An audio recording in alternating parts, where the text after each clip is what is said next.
Assalamualaikum warahmatullahi wabarakatuh. Perkenalkan, nama saya Dwi Vanda dari 3 BKIA akan menjelaskan tentang konsep bimbingan konseling pribadi sosial dalam mengembangkan sikap positif siswa. Dalam kehidupan, setiap individu memiliki suatu kondisi mental fisik yang beragam. Kemudian kondisi itu akan berubah dan berkembang dengan seiring berjalannya waktu. Kondisi tersebut akan berubah dan berkembang secara alami.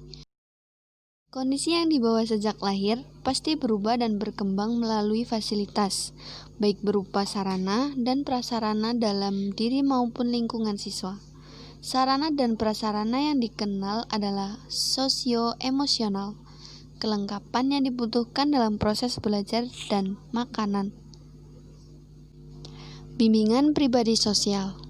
Bimbingan dan konseling pribadi sosial merupakan bimbingan yang membantu para individu dalam menyelesaikan masalah-masalah pribadi sosial, seperti hubungan sesama teman, penyesuaian diri dalam lingkungan pendidikan, dan lingkungan masyarakat tempat tinggal mereka, dan penyelesaian konflik.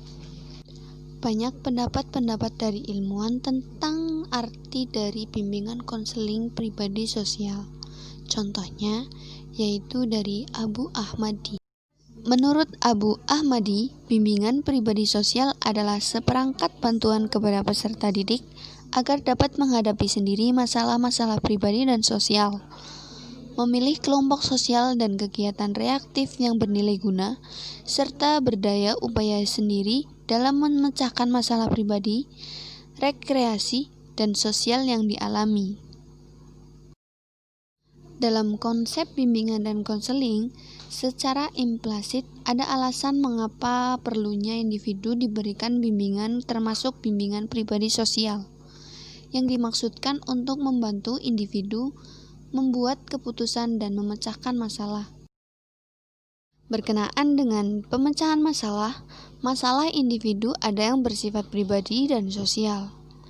Bimbingan dan konseling pribadi sosial merupakan bimbingan oleh petugas bimbingan kepada individu agar dapat mencapai tujuan dan tugas perkembangan pribadi dalam mewujudkan pribadi yang mampu bersosialisasi dan menyelesaikan diri dengan lingkungan secara baik.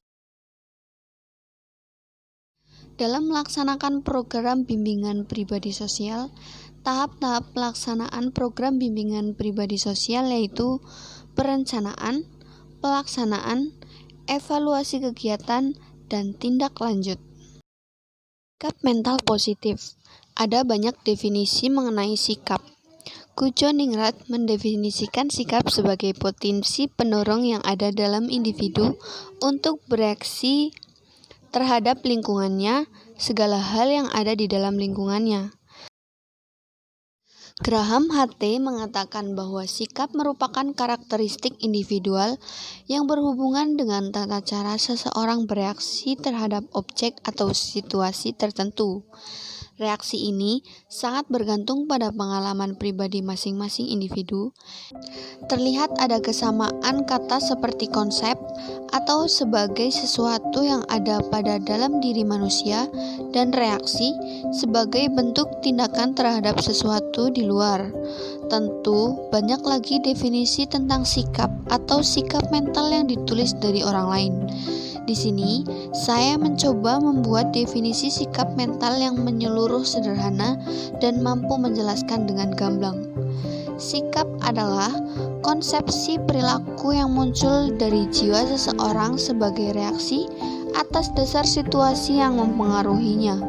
Menurut Napoleon Hill, sikap positif adalah sebuah keadaan jiwa yang percaya diri, jujur, dan membangun di mana orang membuat dan menjaganya dengan metode yang dipilihnya sendiri. Dilakukan dengan kekuatan niatnya sendiri, berdasarkan motivasi yang diadaptasinya sendiri.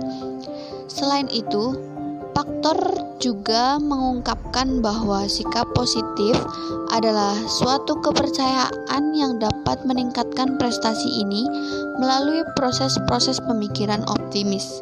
Hal ini sama diungkapkan oleh Bundara, mengacu pada harapan yang dipelajari seseorang bahwa dirinya mampu melakukan sesuatu perilaku atau menghasilkan suatu harapan sesuai dengan situasi tertentu.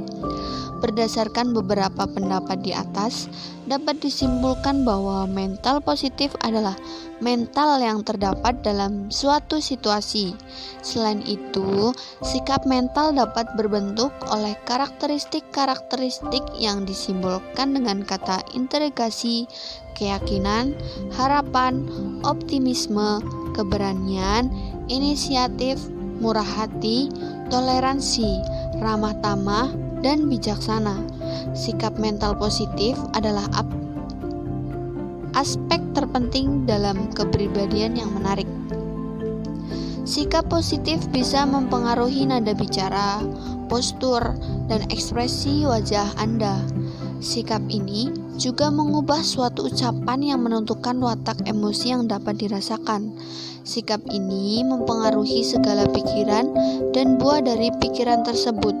Untuk memperjelas bahwa sikap mental positif sangatlah penting dalam kehidupan siswa, dapat dilihat berdasarkan sikap yang negatif.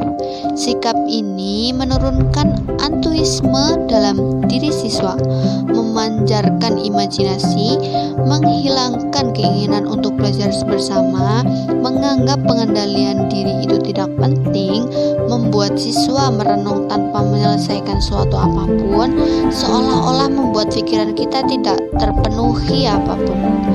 Dan sikap ini juga melemahkan kenalaran siswa.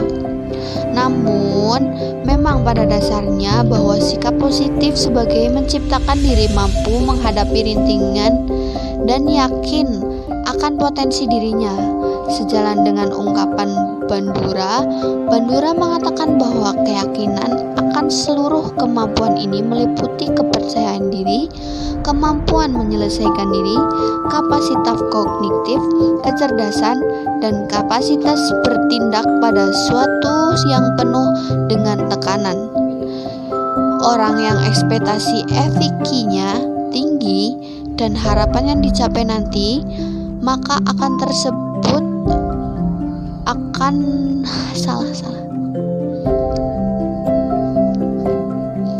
Orang yang berekspektasi efikasinya tinggi dan harapan yang dicapai nantinya, maka orang tersebut akan bekerja keras dan bertahan mengerjakan tugas sampai selesai.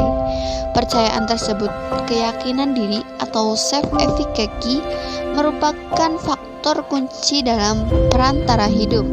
Sama halnya dengan sikap mental positif, ketika dikelola dengan baik, maka yang dihasilkan adalah kesuksesan seorang siswa.